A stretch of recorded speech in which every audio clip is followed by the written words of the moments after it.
Hi, this is Scott Herkus of Max Muscle Quad Cities with locations in Moline and Bettendorf. We are happy to bring you this ILLOWA FCA story.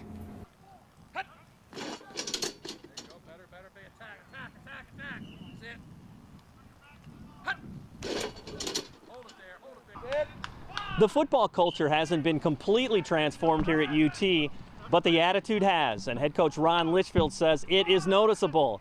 And he took notice months ago when this team started preparing for the 2013 season. I like all of our kids that have played here. For the first year, I sense a total commitment from a lot of kids. We had big numbers this summer in the weight room, guys that didn't miss a day of anything, camp, 7-on-7, weights, anything.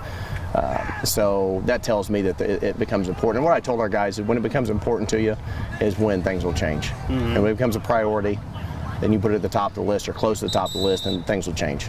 How big a deal is it when everybody makes it a total commitment, not 10 guys make it a total commitment? There's a lot of positions. I don't know if you'll get everybody doing it, but if you get enough people and the right people, then if the younger guys see them, they're thinking, man, this is kind of important. I need to start doing that, because they're going to follow the lead of the older kids. Sometimes good, sometimes bad, but they're going to follow their lead. And it's been a pretty positive lead so far with the older kids. What are the building blocks execution-wise for you guys, do you think? We need to play well up front on both sides of the ball. I mean, that's any level of football, you got to play well up front. And I think if we can do that, we'll be a little bit bigger up front on offense as a whole. We got a couple guys returning back that can carry the ball a little bit, so we feel pretty optimistic in that regard. We're going to have to be able to throw it enough to move the football. Defensively, we got to be good up front, and we got to be athletic enough in the back part of it, the back part of our defense, to get guys in the ground.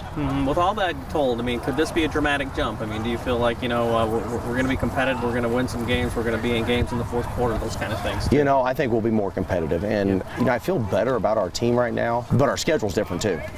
Nothing against Dixon, LaSalle, Peru, but now we're opening with Quincy, and we throw all the Peorias in the mix now, so I think we're better, but is that going to change in the win-losses? I don't know, because we might play well, but it doesn't mean you're going to win more. We became really dedicated. A lot of people showed up in the summer, like even in the fall, and spring workouts. People came in, ran on their own, we just came together more as a team, I believe.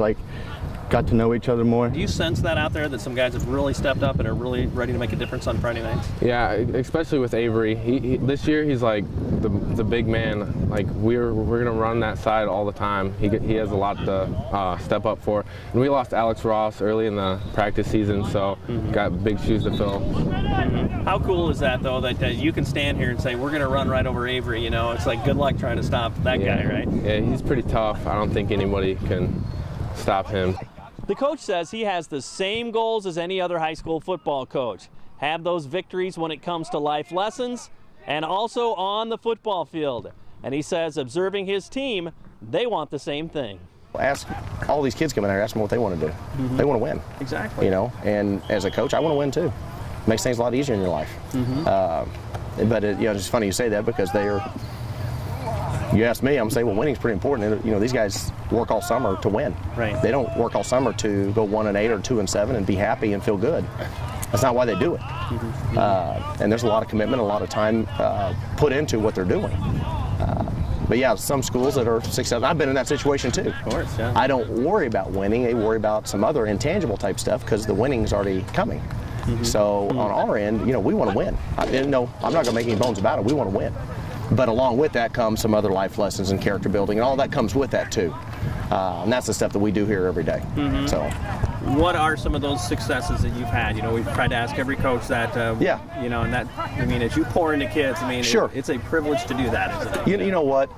Honestly, the thing I enjoy the most, obviously, practice is my favorite thing. But like yesterday, we had a kid from last year come back, and last week we had 4 or 5 kids come back to practice and watch. We had a kid that graduated last year working with one of our freshmen on his own on our dead time. There's just things like that that they're starting. And what happens is those younger kids see that, and these guys see the older guys come back, and they're thinking, hey, there's some good stuff going on here, and I want to be a part of that, and I want to add to that by maybe winning some more. So. That's the thing I enjoy, is really seeing those guys coming back and going to college and being successful, going to be firemen or paramedics or whatever they're going into, being successful doing that. So that's what I enjoy.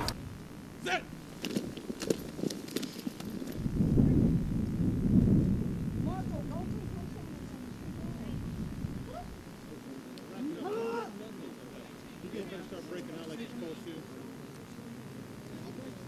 We get it all. All right.